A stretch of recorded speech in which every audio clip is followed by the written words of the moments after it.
Well, if we're going to be ruining men, canceling men for creepy behavior, we're going to need to cancel a lot of people, and a lot of you in my audience too.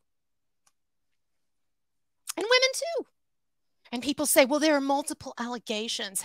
When you look at the allegations, each of them falls apart. Now, I understand that I'm not privy to every one of them, because some of them are things that supposedly, oh, well, someone emailed me this, but I can't talk about it. Well, then it's irrelevant.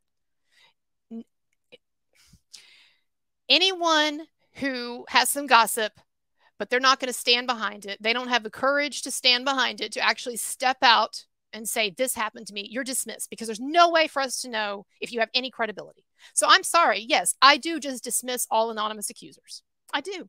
Because in this day and age, there are too many incentives, and we all know what they are. There are too many incentives for people to say bullshit, to claim bullshit. People say to me, why would a woman lie about this? Are you crazy? Do you not have any sense of psychological understanding or insight? Why would a woman lie? First of all, and I've said this before, we have people who do all kinds of crazy things in our society for all kinds of reasons. Human beings are utterly irrational. So for you to say, why would women lie? You're not an intelligent person. I'm sorry. Bye-bye. Not to mention all of the media incentives and the money incentives and people who have borderline personality disorder. They're all over the place. It's like alienation, running around with their warped way of thinking. Narcissistic personality disorder, all kinds of craziness. We have a crazy society. I shouldn't even have to tell you this. You already know this. And that's what gets frustrating to me. People already know this stuff. They already know it somehow deep inside, but they have been bullied and brainwashed, or they're just too busy with their own lives, which I understand, taking care of kids and trying to, hold down a job and all of that. They're too busy with their own lives to really think about it. But I'm saying we should start thinking about it, and we should start fighting it. There is a deep psychological pathology at work here, and it's not just in America. It is spreading to Europe. And some of them are hip to it. The French are trying to do something about it. They're trying to do something about critical race theory, for example. But a lot of this American, woke politics stuff, people over the pond, on the other side of the pond, they're starting to realize, albeit a bit too late, that this is taking hold in their society too.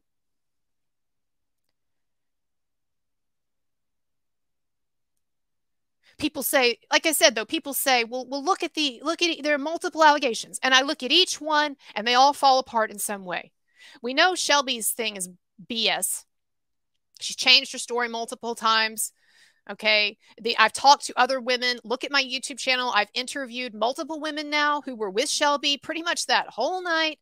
And he said there's no way that she was drugged, and she's completely misrepresenting her behavior that night. And she's misrepresenting the nature of the parties and all of that.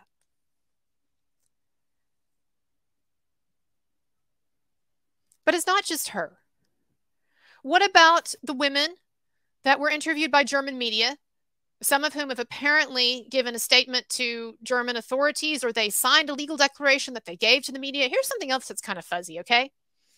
People were saying to me, and I was reading, that some of these accusers had signed legal declarations. Well, okay, but I read in one article, and maybe it was a translation issue because I don't speak German, but this article literally said that the document that these women signed, this affidavit that they gave to the journalists who were, who wanted to, basically the journalists wanted to protect their asses if it turns out to be BS. That's why they had them sign this document. But that the document attested that if they testified to this in court and were lying, then they would be in trouble. So basically what that reads to me is it's a loophole. Basically what that means, let me translate that for you. If indeed this is correct, what that's saying is you can lie in any other circumstance, just don't go to court and lie. Well, they're not going to court yet. They're telling journalists some shit. I don't know. And look, y'all, the thing is, generally speaking, prosecutors, government officials, they will almost never pursue charges against women who make false allegations, even in a court of law. At least in our country, in America, if you make false assault or rape allegations against a man, even if the courts find out, even if the police find out, even if there's evidence you faked it, you will almost never have charges brought against you. So I don't even care what documents these anonymous accusers might have signed. It's probably irrelevant, because we know that in this day and age, with politics being what it is, No government officials, no police are going to come after them for lying about Till Lindemann. And when you look at what they're actually saying, it's BS. I I've read the same articles. Okay, I watched the report, the English version, but I watched the report of the German women and the allegations. Okay, one of them, and I've talked about this before. One of them said that she had consensual sex with Till Lindemann, but it was only afterward that she realized there was a power imbalance, and therefore it was kind of rapey or whatever. There's power imbalance in every single sexual situation. It's not just age. There are people who are prettier. There are people who are smarter. There are people who come from better families. There are people who have more money. We're just so focused on age. What about youth? Has it ever occurred to you that if you have a situation where you've got a 60-year-old rock star and some young 20-something woman, maybe she's got the jump on him in some ways? Has it ever occurred to you? Because I know a lot of older men, even powerful ones, who have been wrapped around a woman's finger who seemingly has nothing going but her looks and her sex appeal and her youth. And then the other one, the other big accuser in that German report and in some of these stories, she has the haziest story. It just really smells. I'm sorry. It's very smelly. It's very fishy. She has this hazy story about, well, I think that maybe I was drugged, although I don't really know. I just didn't feel like myself. And then at a certain point, I woke up and Lindemann was on top of me and he asked if I should stop, but I didn't really even know what was going on. And then it's all this haziness. I mean, and it's not just a translation issue. It's just there. I've just seen this before. There are so many warning signs that this is BS that's being shoved down our throat. And the thing that so many are focusing on now, which is this idea of a groupie system that that basically put women in this position where they would be thrown together with Lindemann at these parties. And then one of them, would be selected to meet up with him for sex at a certain point in the show, and that even if there was consent, this is still wrong because there's a power imbalance or because these women were in awe of him. Power imbalance. There's a power imbalance. And people saying that they felt pressured. They might feel pressured after going through this system. Like Kayla Schicks, the YouTuber who now has almost 5 million views for that video that she put out. And I don't begrudge anyone views. I'm a YouTuber myself. But let's just understand that everybody, including me, has incentives. And her incentives are stacked a lot higher than mine. Okay? That 5 million views that she's got, that's going to equate to about 25 grand there. It's not nothing. And that's not anything compared to all of the exposure now that she is getting. All of the exposure that she would have no way to get otherwise. And what is her story? What is Kayla Schicks' story? Her story is that she was at a Rammstein concert dressed, I have to say, in a very sexually seductive way. No, that doesn't mean that someone should assault you or anything, and nobody did assault her. But it sends a message. Hey, I'm kind of wild, or I'm up to party, or I'm up to be objectified. Okay? Look at me. It's okay. It's okay. But she's looking good at Rammstein. She had gotten these really great tickets, so she's on like one of the front rows. And she says that one of Rammstein's people, Alyona, says, hey, would you like to come to this after party? And she and this other girl that she's with, they end up being taken to this small after party in Till's, in this reception room, this small reception room that Till has. And there are other attractive women in there. And Kayla says that she realized that this was basically just a setup for her to meet Till and see if something sexual might happen. And so she got really scared, and she got some of the other women who seemed scared, and they got out of there. And Alyona, she said, Rammstein's person that had brought her in there, she had a disapproving look on her face. Well, that's definitely Kayla's perception. To me, it sounds like Kayla was invited to something that should have been very obvious what was going on. If someone ever asks me if I want to go to a party and there's some rock stars there, it crosses my mind, hey, you know what? Maybe if I'm an attractive woman, they might hit on me. Where's the horror in that? And she claims that she was intimidated in this room because there were security guards there. Yes, there's going to be security if you're about to meet a huge rock star. But she doesn't allege anything. She alleges no harassment. She alleges certainly no assault. She got out of there before Till Lindemann even appeared. The worst that she was subjected to, the worst that Kayla Schicks was subjected to, was a supposedly disapproving look from Alyona Rammstein, the Lindemann assistant. Well, maybe Alyona had a disapproving look on her face or a weird look on her face because you were acting like a fucking crazy person, Kayla. You get invited to this cool party and you're about to meet this rock star and everybody's sitting around and it's fine and it's not a big deal and no one's threatening or hurting anyone. And all of a sudden you freak out. And you try to get these other girls to go out with you and you're like, we need our phones. We need our phones. We need to get out of here. We need to get out of here. Well, I'm sure that she probably did give you a look. I'd be giving you a look too. Let me give you a look right now.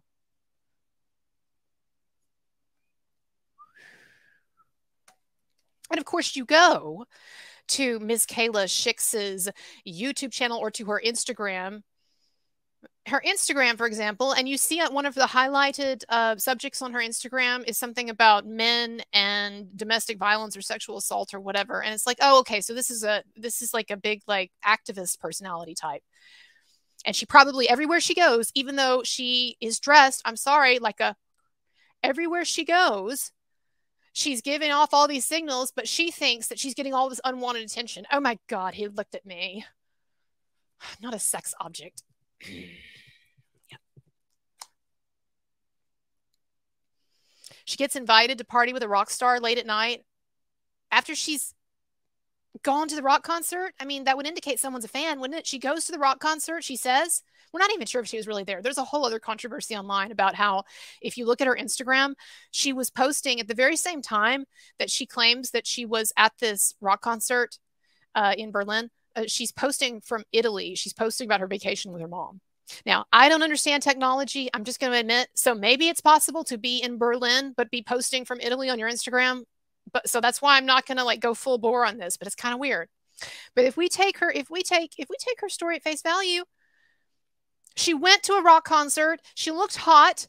She's probably giving off all these hot influencer vibes or whatever. One of Rammstein's people, one of Lindemann's people looks at her, thinks, well, you know, she'd probably like to meet Lindemann. And yeah, maybe if Lindemann would like to meet her, I don't know. Is there a crime there? So she's taken to this place and she's asked to put her phone away or to give up her phone, the phone that it was very easy for her to get back when she wanted to, because these guys don't want people taking pictures of them constantly. I don't even like my mom taking pictures of me. I hate that part of Christmas. Every time. Christmas Eve. Okay, let's take the pictures. Well, I don't want to take the pictures. But anyway. I don't like those pictures, Mom. Nobody ever looks at the pictures either. Can I just say, all of the time in my life, now I hear people are going to think I'm crazy because I'm ranting about how I hate taking pictures or having pictures taken of me. But all of the time I have wasted in my life taking pictures, being forced to take pictures, having people take pictures of me at family events or at major events or just whatever. And you know, no one looks at those pictures. Every now and then, like maybe 1/1000th of the pictures that are taken are like put in a picture frame that nobody cares about. But nobody looks at that stuff. Nobody looks at them. And do you know why? Because pictures are depressing, because they show that we're getting old and we're dying. But anyway, moving on. It's a little German humor for you there. I'm kidding. People think Germans are depressing. So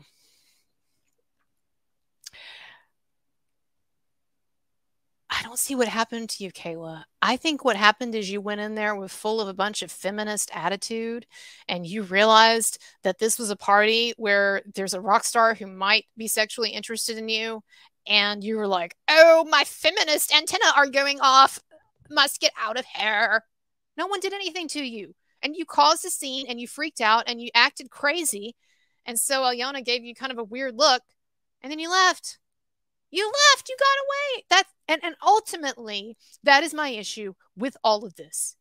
With all of this. Okay? Is that the women who are complaining are the ones, whether it's Kayla or it's Shelby, the women who are putting their names to it and are stepping out and complaining, They're the ones that, by their own admission, had no problem telling Till Lindemann off or telling his people off. You know, Kayla was so scared of the security guards, but she had no problem marching up there and saying, I want my phone back. I want to leave. So where was that fear? Meanwhile, I've talked to multiple women, not only on camera, but off the record, who said they've been to tons of these parties of all kinds, the pre-party, the after-party, the after party, and there was no problem. They didn't feel like they were put there for sex or on display for sex, and wouldn't really care if they were, because they're adults. They're not stupid, hysterical people trying to feed into a massive witch hunt and a sexual panic. And the idea that European media, well, not just European media now, American media, everybody, but the idea that the media, the mainstream media, and some opportunistic politicians and some ridiculous women who are trying to get their 15 minutes of fame that hopefully they're hoping they can stretch out to something bigger or longer, the idea that these people, these ridiculous people, can destroy these people who are the most successful German musicians since Wagner and Bach, the idea that they can do this, it's just so sickening. And it does remind me a lot of The Crucible. There is a line, I'm going to get in a little bit of trouble for this, I'm sure, because it's not PC, but I'm going to say it anyway. There is a line in The Crucible where John Proctor, the person who is being pressured to call other people witches or else he'll be hung or hanged. I always get that mixed up. But they tell him, you need to admit to being a witch, and you also need to admit that other people are witches, and then we won't hang you. Your life will be spared. And he's almost able to do this, but he can't quite do it. At the last minute, he turns away. And you know what he says? You know what he says to the people who are carrying on this hoax and who are carrying on this witch hunt and who are lying and who are persecuting others? Do you know what he says to them? He says, you are pulling down heaven and raising up a whore. I didn't write it, but it's a classic. Some of you probably read it in school. Now, what is he referring to? Well, in the play The Crucible, all this entire hoax, this entire witch hunt, this entire bag of lies is brought about or created, orchestrated primarily by one woman who was spurned by John Proctor. They were having an affair, young woman, young, sexy, seductive. In the movie, she's played by Winona Ryder. Young, sexy, seductive. She seduces John Proctor, or maybe he seduces her, or whatever. Oh, a power imbalance. But they have an affair. He gets guilty. He's called out by his wife. He breaks it off. He tries to be an honorable man, and she goes nutty, and she decides she's going to get him, get his wife by ramping up this hoax. So when he says you are pulling down heaven and raising up a whore, basically what he's saying is you are destroying our community. You are destroying something beautiful and meaningful that we have built over many, many years through blood, sweat, and tears, and that many have contributed to, and that many love. You are pulling that down for the sake of this ridiculous woman. Yes, he uses the W word, but you might as well just say, you can just replace that with this ridiculous woman. You are pulling down heaven and raising up a ridiculous woman. And that is what I would say to so many of the people in the media and these politicians and everyone who is going along with this gigantic, ridiculous tempest in a teapot, this much ado about nothing that was started by one ridiculous woman. I want to say to you all, you are pulling down something meaningful and raising up a ridiculous woman. You are pulling down heaven and, well, raising up whatever. So, and yeah, I don't like it. I don't like it because I know where it's going. And this is the thing that I wish feminists would see. You cannot have absolute freedom and absolute security. They are mutually exclusive. I've said it time and time again. And so the more you push for safety, the more you are taking away freedom. And it may seem to a lot of feminists right now, it may seem to a lot of these younger women, especially, it seems like the younger generations, particularly, not all of them, but a number of them are really bringing this on, really egging this on. It may seem to you like what you are doing is going to help women, But I'm telling you that the more that you promote and reinforce this idea that women are weak, fragile beings, and that males are predatory, and all of these male systems are predatory, and all of that, the more people will believe it. And once you get people to believe that women are weak, fragile, insensible, nonsensical, they can't reason, they can't say no, they can't deal with sexually charged situations, they can't deal with being in the presence of a rock star, even though they went to that rock concert to meet that rock star. The more that you reinforce the idea that women need protection, the more people are going to buy that. And pretty soon what they're going to start doing is they're going to start taking away women's freedoms and opportunities. The feminists of old, they fought like hell to get away from that view of woman as a wide-eyed, easily impressionable, delicate thing that needed to be protected from predatory, evil, much smarter, more sophisticated men. The feminists of old, they hated that, and they knew it was poisonous. And now the feminists of new and the mainstream media and a lot of people who just don't know any better, they're bringing it back up again, just in a different form.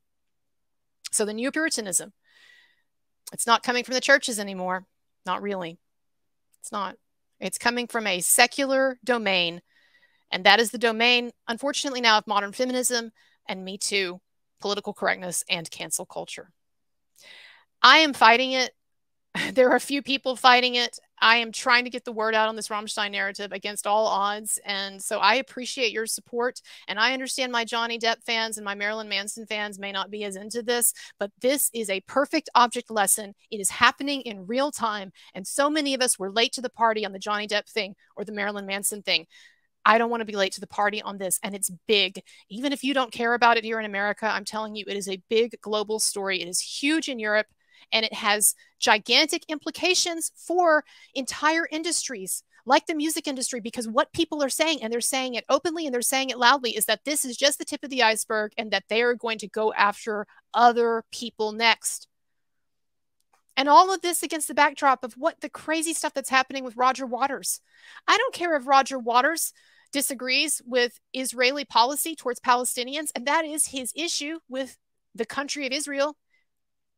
It's not anti-Jew, and people completely misunderstand when he wears a fascist-looking uniform in his shows. They completely misunderstand that to be pro-fascist. It is anti-fascist, and good for Roger Waters for speaking out against the BS. We need more of these guys to do that.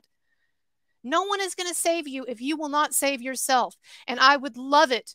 I would absolutely love it if some of these men who have spent their entire lives constructing a FU shock rocker persona, if they could actually try to live up to that persona now and speak out. Speak for themselves. Anyway, I appreciate your support, everybody. And the tips really do mean a lot. I know people don't like me asking, but this is my job. I spend a ton of time doing it. I take major hits now for this. And every little bit counts. So yes, thank you. My links are below. And I appreciate your support. Like, subscribe. I've got more on the way. I'm doing more Rammstein videos, video interviews with people, whatever. I'm trying to get everything I can. And if you are someone who knows Till Lindemann and you know the truth on this and you think you have an interesting story for me, then let me know. All right.